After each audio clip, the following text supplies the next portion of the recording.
राष्ट्रवादी लेखक संघ के आज के इस वेबिनार में प्रतिभाग कर रहे राष्ट्र प्रेमी बंधुओं, अभी यशवान जी ने बड़ा विस्तार से विषय रखा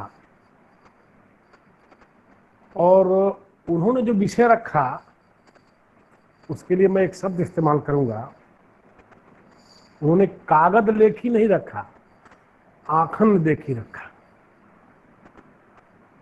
जो उन्होंने देखा, जो अनुभव किया, जिसको जिया, उसको उन्होंने रखा। और जब राष्ट्रवादी लेखक संघ की वैचारिक पृष्ठभूमि स्पष्ट कर दिया उन्होंने, तो मुझे उस विषय पर नहीं जाना है क्योंकि विस्तार से उन्होंने रखा। मुझे जो चुनौतियां हैं उस पर चर्चा थोड़ी सी करनी है, और चुनौतियां कहीं बाहर नहीं है, चुनौतियां हमारे अंदर बैठी हुई हैं। मैं अक्सर कहता हूं कि जब भी मैं कुछ सोच करके आगे बढ़ने की कोशिश करता हूं तो थोड़ी देर आगे चलने के बाद अक्सर मुझे ऐसा लगता है कि मैं जिस डाल पर बैठा हूं उसी को काट रहा हूं, और जिस डाल पर बैठा हूं उसी को काट रहा हूं।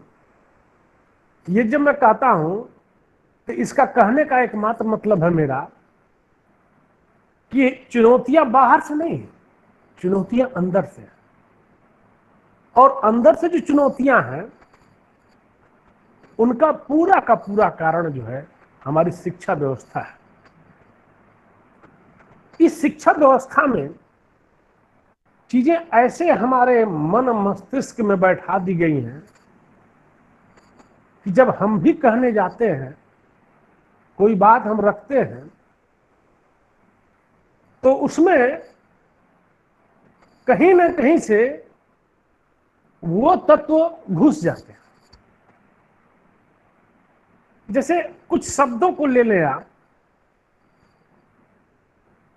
सामान्य रूप से किसी से करिए कि भाई आप तो काफी परिश्रम करके यहां पहुंचे हैं, तो व्यक्ति के मुंह से पहली बात निकलती है कि हाँ मैंने बड़ा संघर्ष किया। अभी जब संघर्ष कहता है व्यक्ति तो वो कहीं ना कहीं से ऐसे एक सिस्टम की बात करता है, एक ऐसी व्यवस्था की बात करता है जैसे वो थी ही नहीं, वो खुद उसने खड़ा करके तब पढ़ाई की। जैसे मैं उदाहरण दूं कि एक व्यक्ति डॉक्टर बनने जाता है, कहता है बड़ा संघर्ष किया, बड़ा परिश्रम, परिश्रम तो ठीक है लेकिन संघर्ष किया। आपने किसी को ये कहते हुए नहीं सुना होगा कि सबका बड़ा सहयोग मिला कि मैं आज यहां तक खड़ा। आप यदि अपने वांग्मय को देखें तो हमारे वांग्मय में ये चीजें मिलती हैं। अब आप बताएं, मैं दिल्ली विश्वविद्यालय में पढ़ने यदि गया, मैं प्रयाग विश्वविद्यालय में पढ़ने गया, तो क्या मैंने प्रयाग विश्वविद्यालय खड़ा किया उसके बाद पढ़ने गया क्या?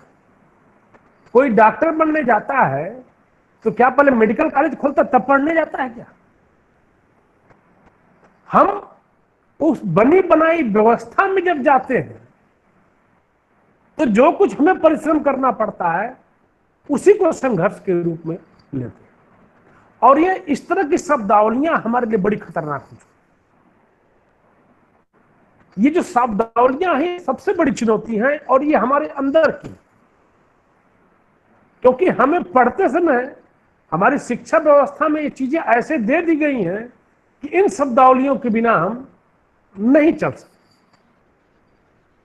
तो हमें पहली चुनौती होगी कि जब हम लेखन की तरफ जा रहे हैं तो हम इन शब्दावलियों से सावधान, क्योंकि वो कहीं ना कहीं से कह सकते हैं कि वो रच बस गई हैं, हमारी भाषा का अंग बन चुकी हैं।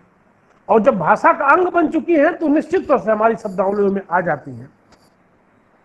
इस बात को जब मैं कह रहा हूं तो एक और शब्द पे थोड़ी सी चर्चा कर लेता हूं। अभी पिछले दिनों वेबिनार की में चर्चा हो रही थी, तो उसमें एक विषय आया, ये राष्ट्रवाद जो शब्द है, हमारे संगठन का नाम है राष्ट्रवादी लेखक संघ। तो इस पर किसी ने प्रश्न उठाया, भाई ये जो राष्ट्रवाद है, ये जो राष्ट्रवाद शब्द है, ये तो बाहर का आया होगा। मैं जब सुना तो एक बार तो मुझे झटका लगा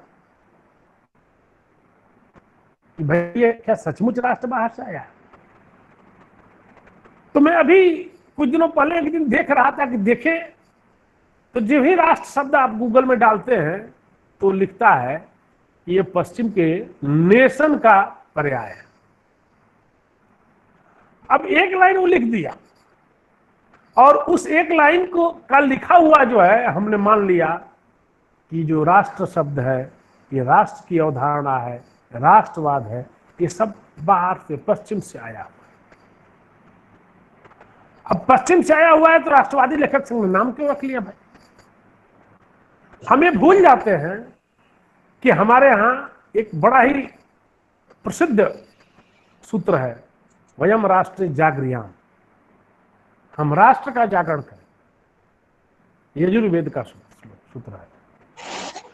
इसके अलावा मैं देख रहा था ऋग्वेद में अहम राष्ट्रीय संगमनी वसुनाम चिकतुषी प्रथमा यज्ञाना, मैं वसुओं धनों देश के निवासियों को संगठन करने वाली राष्ट्र की शक्ति। ऐसे दो जगह तो हमें इस शब्द का प्रयोग ऋग्वेद में मिल गया। अब आप समझिए कि कैसे जो हमारी चीज थी, अगर शब्द प्रयोग हुआ है ऋग्वेद में, शब्द प्रयोग हुआ है यजुर्वेद में, तो क्या नेशन यजुर्वेद से पहले का है क्या? नेशन शब्द ऋग्वेद के पहले का है क्या? अब ये क्या है? ये घालमेल किया गया। घालमेल क्या किया गया? जब वो नेशन शब्द का इस्तेमाल करते हैं तो वो क्या करते हैं, उसके लिए हमारे यहाँ शब्द है राष्ट्र राज्य, नेशन स्टेट शब्द इसके लिए। मेरा ये कहना है कि ये जो इस तरह के शब्दावलियां हैं या इस तरह के जो नैरेटिव्स हैं, इस तरह की जो बातें हमारे यहाँ प्रचलन में आम रूप से हम सभी पढ़ते हैं, वो हमारे लिए बड़ी चुनौती। इसी तरह की कुछ और चुनौतियां अक्सर मैं उसकी चर्चा करता हूं, आज उन एक एक विषयों को रखूंगा, क्योंकि जब हमारे लेखकों के साथ, राष्ट्रवादी लेखकों के साथ जो बातचीत हो रही है, तो ये मान के चले कि हमारे जो लेखक लिखेंगे वही राष्ट्रवादी रचनाएं होंगी। तो उनके लेखन में कौन कौन सी चुनौतियां आने वाली हैं, इस पर मैं थोड़ी देर आपसे चर्चा करना चाहूंगा। क्योंकि जब हम कुछ लिख देते हैं, जब तक लिखा नहीं तब तक तो प्रमाण नहीं है, तथ्य नहीं है, लेकिन जब लिख देते हैं तो वो एक तथ्य बन जाता है। और जब कोई तथ्य बन जाता है तो अगर हमसे वो गलती हुई है तो हमारे लिए वो खतरनाक हो जाता है। तो इस तरह की कुछ भ्रांतियां हैं जिसकी चर्चा मैं कर रहा हूं। अभी चर्चा कर रहे थे इसभान जी जमींदारी को लेकर। हम सब जानते हैं कि जमींदारी प्रथा हमारे यहाँ की प्रथा है ही नहीं। जमींदारी 1793 में लाया गया है। 1793 में मुझे लगता है लॉर्ड कर्नवालिस समझौता लाया था। ये जो व्यवस्था 1793 में आई और जब अंग्रेज लाए, तो आप कैसे कर सकते हैं कि हमारे यहाँ की जो व्यवस्था रही है, हमारे यहाँ का की जो संरचना रही है, चाहे समाज की संरचना हो, चाहे अर्थ की संरचना हो, चाहे धर्म की संरचना हो, उस संरचना का जब ये उत्पाद ही नहीं है तो उसके जो दुर्गुण हैं उसके लिए हम जिम्मेदार कैसे होंगे? हुआ क्या कि जमींदारी प्रथा लाए तो अंग्रेज, और आप सबको पता होगा अभी भी कुछ वर्षों, 100 वर्ष भी नहीं पूरे हुए अभी, पश्चिम महिलाओं को इंसान नहीं मानते।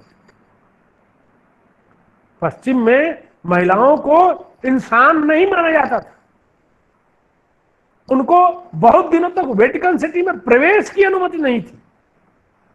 और मतदान का अधिकार तो बहुत सारे पश्चिम के देशों में अभी 20-25 या 40-45 साल पहले 76 तक कई देशों में मिला।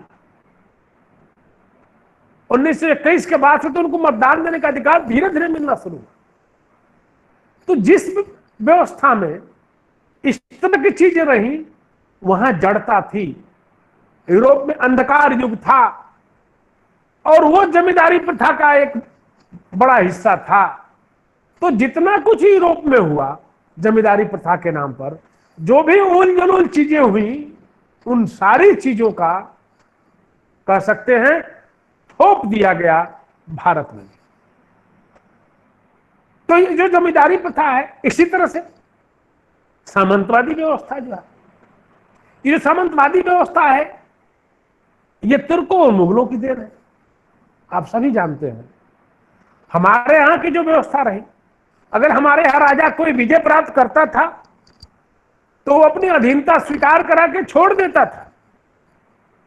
लेकिन ये जो जब से इस्लामिक आक्रमण हुए, क्योंकि यह एक ऐसा तंत्र था, एक ऐसी सत्ता थी जो धर्म को साथ लेकर बैठी थी, या कह सकते हैं एक ऐसा धर्म था जो सत्ता के सहारे चल रहा। इन्होंने केंद्रीकृत व्यवस्था की। भारत में विकेंद्रित प्रणाली रही है। अगर राजा ने किसी पर विजय प्राप्त की तो विजय पर अधीनता स्वीकार कराकर छोड़ दिया। उसने कहीं पर भी आप देखेंगे अलग से अपना मनसबदार सामंत नियुक्त नहीं किया। और जब तक किसी एक व्यवस्था में अपने सामंत, अपने उत्तराधिकारी वहां अपना प्रतिनिधि नहीं बैठाते हैं, तब तक वो सामंतवादी व्यवस्था खड़ी नहीं होती। आपको पता होगा हमारे यहां तमाम युद्ध हुए हैं, उन युद्धों का इतिहास आप देखें, उन युद्धों में देखेंगे जो राजा थे वो अपने आसपास के राजाओं से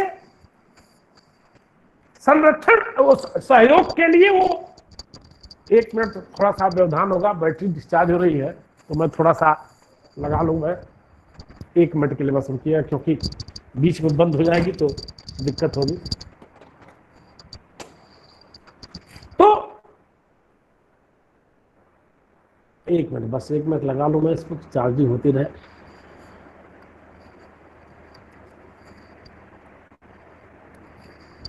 हाँ, तो जो राजा थे युद्ध में वो समर्थन के लिए अपने आसपास के राजाओं को, जिनको चाहे पराजित किया हो या मित्रता हो, उनसे समर्थन लेते थे।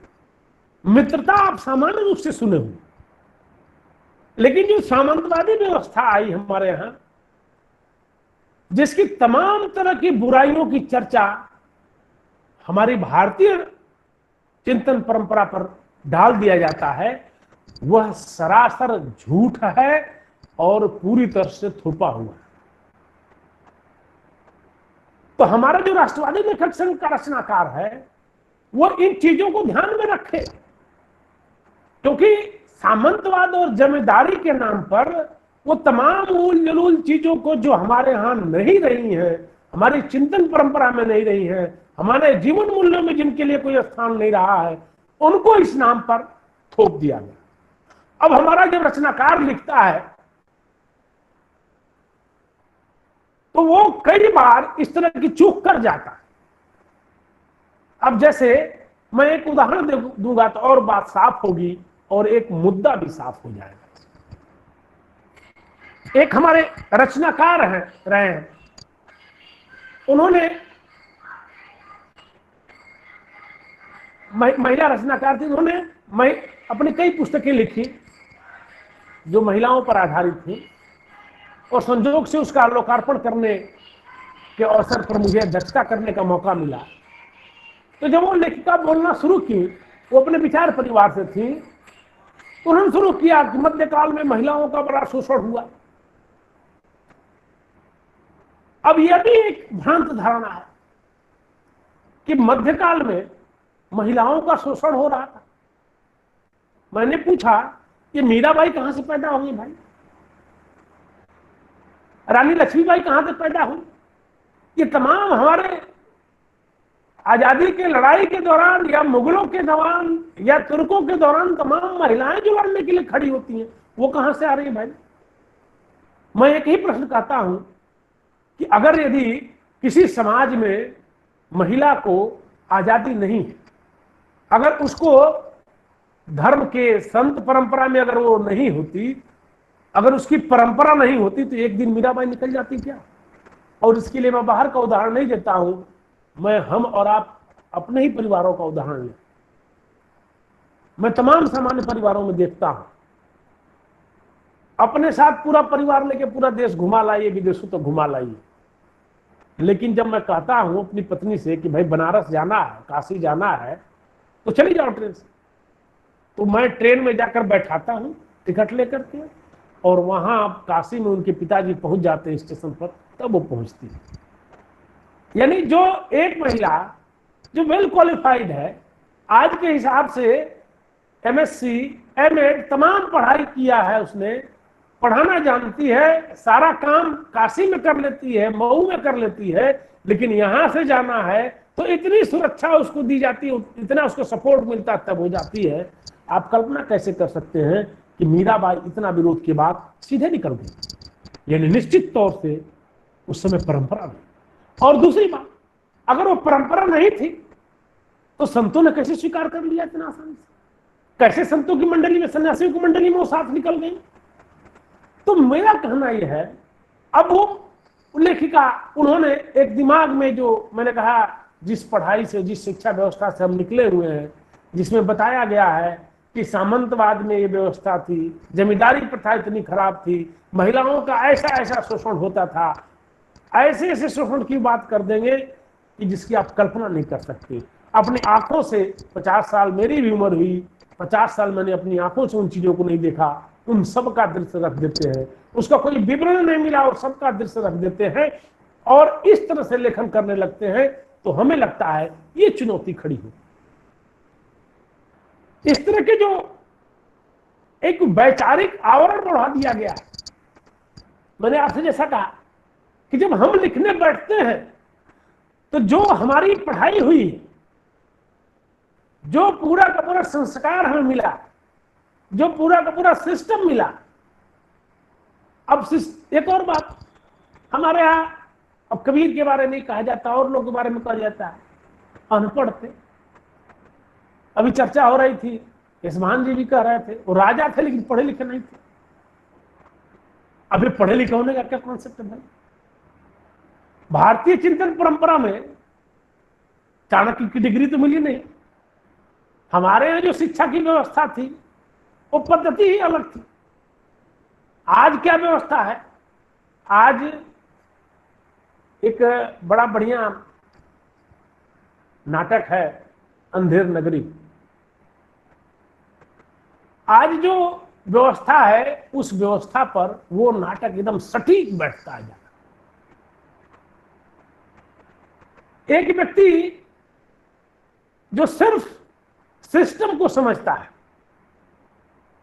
उसे पता है कि कागज की डिग्रियों का बड़ा महत्व है, तो कागज सब इकट्ठा करके रखता है और जाकर बड़ी कुर्सी पर बैठ जाता है। एक व्यक्ति जो सचमुच योग्य है, उसने कागज की महत्ता को नहीं समझा, उसको लगा कि नहीं मैं तो परिश्रम कर रहा हूं, तो वो जो चौकठा बनता है उसके बाहर ही बैठा दिया जाता है।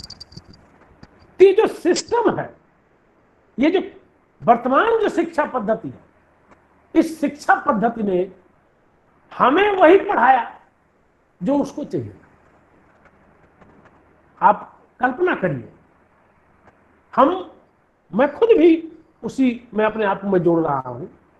हम लोग जिस चिंतन परंपरा की बात कर रहे हैं, क्या हमने जो हमारी परंपरा के ग्रंथ हैं उन सबको देख लिया? क्या उस परंपरा को हमारे पूर्वजों ने भी बचा कर रखा? क्या आप पाएंगे कि जो भी डॉक्यूमेंटेशन हुआ, जो भी साहित्य है, वो सब पश्चिम से आ रहा है, और बड़े दावे से उन्हीं पश्चिम के साहित्य को पढ़ करके हम लोग भी खड़े हो रहे हैं। तो ये हमारे राष्ट्रवादी लेखक संघ के सामने एक बड़ी चुनौती है। ये हमारे जो रचनाकार हैं उनके सामने भी चुनौती है कि जब किसी साहित्य को पढ़ें, कोई भी ग्रंथ पढ़ें, तो पढ़ते समय उनकी जो अपनी राष्ट्रवादी दृष्टि है उसको बड़ा ही सख्त रखना होगा, उसको बड़ा ही पैनी निगाह रखनी होगी, क्योंकि हमारे पास सामने जो डॉक्यूमेंट मिलेगा, जो ग्रंथ मिलेगा, ये उन्हीं लोगों द्वारा लिखा हुआ गया है जो कि पश्चिम की दृष्टि से पूरी तरह प्रभावित है। आप कल्पना करिए कि हम अपने तमाम प्रमाणिक ग्रंथों के बारे में जो विद्वतापूर्ण कथन पाते हैं वो सब पश्चिम के लोगों के। अब वेद भी हमें पश्चिम का ही आदमी बता रहा है, हमारे स्मृतियों के बारे में पश्चिम का आदमी बता रहा है, पुराणों के बारे में पश्चिम का आदमी बता रहा है। और वो कैसे बता रहा है आप बेहतर समझते हैं। तो मेरा जो अपना सोचना है, अपना मानना है कि हमारे जो राष्ट्रवादी लेखक संघ के रचनाकार हैं वो इन चीजों को देखें, चीजों को अनुभव करें, क्योंकि आप भी समाज में रहते हैं और जीवित समाज में रहते हैं, और जीवित समाज के जो अनुभव होते हैं उनका मतलब होता है आप अपने अनुभव से चीजों को देखें। वैसे भी जो माना जाता है कि जो समझ होती है हमारी, जिसको बोध कहते हैं, वो बोध हमारे अपने जीवन से निकलता है। उदाहरण के लिए आपसे अगर कोई कहे कि चंद्रमा पर कैसा वातावरण है, तो आप कैसी कल्पना करेंगे? एक पहाड़ पर रहने वाला आदमी वो अपने हिसाब से कल्पना करेगा, एक मैदान का आदमी अपने हिसाब से कल्पना करेगा, एक समुद्र के बीच में रहने वाला आदमी वो अपने हिसाब से कल्पना करेगा। वहां की वास्तविक स्थिति का पता तो तब चलेगा जब या तो वहां हम जाएं या वहां जाने के बाद कोई प्रमाणिक व्यक्ति अपनी बात आकर के हमारे समक्ष प्रस्तुत करे। इसी तरह से लेखन के समय भी हमें यह सावधानी रखनी होगी कि हम जब वैचारिक अधिष्ठान खड़ा करते हैं, जो वैचारिकी अपनी तैयार करते हैं, तो उस वैचारिकी को तैयार करने में हमें इस बात का ध्यान रखना होगा। और ये ध्यान रखने वाली बात कोई ऐसी नहीं है कि लिखित है, कोई ऐसा बैरियर है, कोई ऐसा मानक है खड़ा कर देना। ये सतत प्रक्रिया है।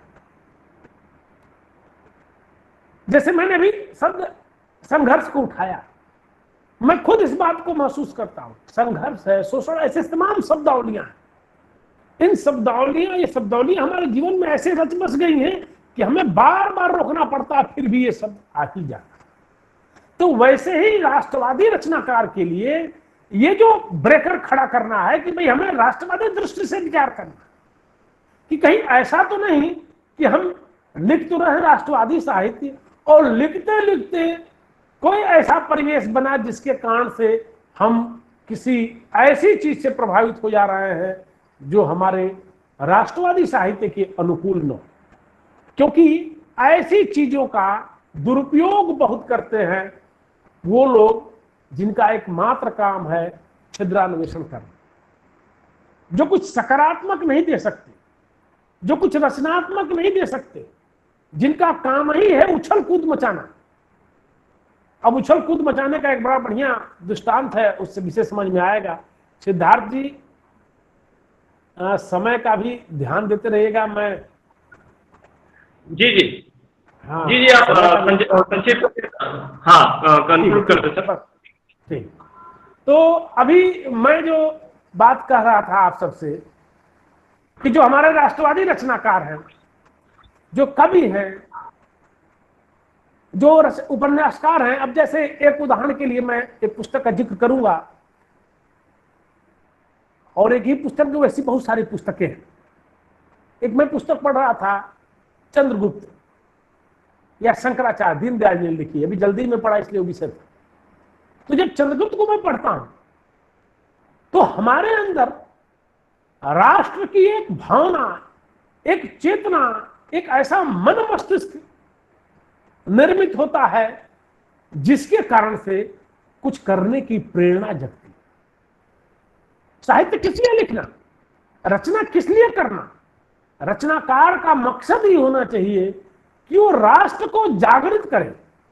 हमारा काम ही है वयम राष्ट्र जागृत, हम राष्ट्र के जागरण के लिए खड़ा करते हैं। हम राष्ट्र को, जीवित राष्ट्र को और अधिक ऊर्जावान बनाने के लिए रचना कर रहे हैं। तो हमें इस बात का ध्यान देना होगा। आप पढ़िएगा चंद्रगुप्त जो पुस्तक है दीनदयाल जी की, अन्य कई लोगों ने भी लिखा है, जयशंकर प्रसाद जी ने भी लिखा है, बड़ी अच्छी वो भी रचना है। लेकिन जब मैं दीनदयाल जी को पढ़ रहा था तो मुझे लगा नहीं, कैसे अपने राष्ट्र के निर्माण में, या राष्ट्र के कह सकते हैं ये राष्ट्र को खड़ा करने, राष्ट्र जागरण, निर्माण शब्द भी उल्टा ही है, राष्ट्र जागरण में कैसे वो रचना खड़ी हो सकती है, इसका हमको ध्यान देना होगा। क्योंकि जीवन में बहुत सारे पहलू होते हैं और सभी पहलू का चित्रण साहित्य में नहीं किया जाता है। साहित्य में उनका ही चित्रण किया जाता है जो हमारे राष्ट्र को जागृत करने में सहयोगी हो, जो जागरण, जो समाज को जागृत करे। और आप सब जानते हैं कि जब एक प्रवाह होता है, एक गति चलती है, एक धारा चलती है, तो कहीं कहीं उसमें जड़ता भी आ जाती है। कहीं पानी रुक जाता है तो जड़ता भी आ जाती है। ये समाज भी एक प्रवाह मान सकता है, क्योंकि समाज एक संरचना है और जो ही संरचना आती है तो उसमें कहीं ना कहीं से दोष भी उत्पन्न होते हैं और उस दोष को दूर करना रचनाकार का बड़ा काम होता है। लेकिन ये दोष दूर करने में एक सावधानी की भी जरूरत होती है। कई बार दोष दूर करने के चक्कर में हम सिर्फ दोष का आरोपण करने लगते हैं और एक हीनता बोध की तरफ चले जाते हैं कि हमारे समाज में, आप जैसे आज के समय में देखें, तमाम लोगों में बुराइयां हैं, लेकिन तमाम ऐसे लोग मिलेंगे। अब आज ही एक मुझे सूचना मिली, एक महिला थी जिन्होंने जीवन में विवाह नहीं किया, एसोसिएट प्रोफेसर होकर के वो रिटायर की। उन्होंने अपने परिवार से भी अकेले रहती थी और आखिरी समय उन्होंने गरीब बच्चों के बीच काम करते हुए, कल सूचना मिली कि कल उन्होंने अपनी आखिरी सांस ली। उनके भाई हैं, उनकी बहनें हैं, उनके पास प्रॉपर्टी सब कुछ था, लेकिन वो सब कुछ अपना जो कुछ भी उन्होंने अर्जित किया वो सब समाज के लिए दे दिया। ऐसे एक नहीं हजारों लोग। तो हमें ऐसे उज्जवल पक्षों को सामने लाना होगा, क्योंकि हमें एक ऐसी ऊर्जा का संचार करना है कि जिससे जो तमाम तरह की जड़ताएं आ गई हैं, तमाम तरह की बुराइयां आ गई हैं, तमाम तरह के मन में विकार हो गए हैं, उन विकारों का रंजन हो, उन विकारों का संस्कार हो सके, ये हमारा लक्ष्य होना चाहिए। बस इसी के साथ अपनी बात को मैं यहीं विराम दूंगा। जय हिंद, जय भारत।